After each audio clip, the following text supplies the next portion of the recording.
రాజానగరం ఏ నియోజకవర్గం ఇంకోటి నిడదవోలు కడవ 5 ఇంకొక సీటు బీజేపీకి ఇచ్చాం కానీ అది ఇంకా డిసైడ్ కాలేదు. కడవ సీట్లు తెలుగుదేశం పార్టీ పోటీ చేస్తున్నాం. ఏం తమ్ముళ్ళు హుషారుగా ఉన్నారా అని మిమ్మల్ని అడుగుతున్నా.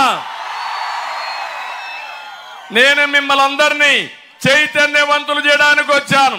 మీ ఉత్సాహం చూసి నన్ను ఉత్సాహపరచడానికి మీరు ఇక్కడికి వచ్చారు. చంద్రన్న సాగిపో, మీ ఎంట మేము ఉన్నామని సంఘీభావానికి వచ్చిన మీ అందరికీ పేరు పేరున మనస్ఫూర్తిగా నమస్కారాలు. మీరెట్టయితే ఎండ కూడా లెక్క పెట్టుకోరు, నేను కూడా ఎండ వాన ఏమీ లెక్క పెట్టుకోవడం లేదు.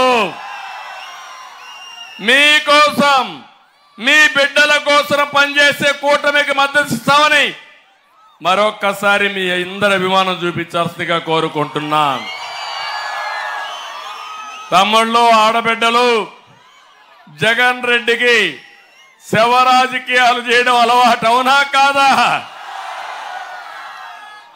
వైసీపీ డిఎన్ఏలోనే శవ రాజకీయం ఉంది.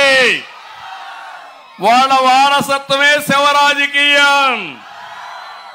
ఎవరైనా మంచి పని చేసి నాకు ఓటేమని అడుగుతారు.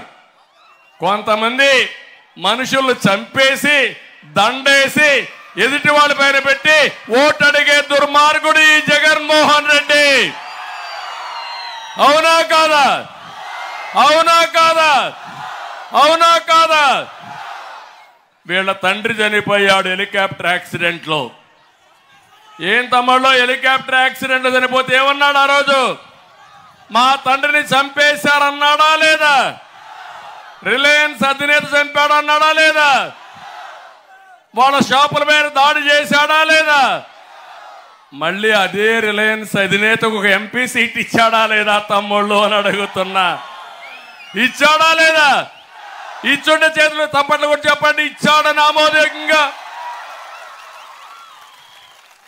2014లో తండ్రి లేని బిడ్డ ఓటేమని అడిగాడా లేదా? అడిగాడా లేదా? మీరప్పుడు నమ్మల. రాష్ట్రం విడిపోయింది, నీకు అనుభవం లేదు. చంద్రబాబు నాయుడు అయితే హైదరాబాద్ని అభివృద్ధి చేశాడు.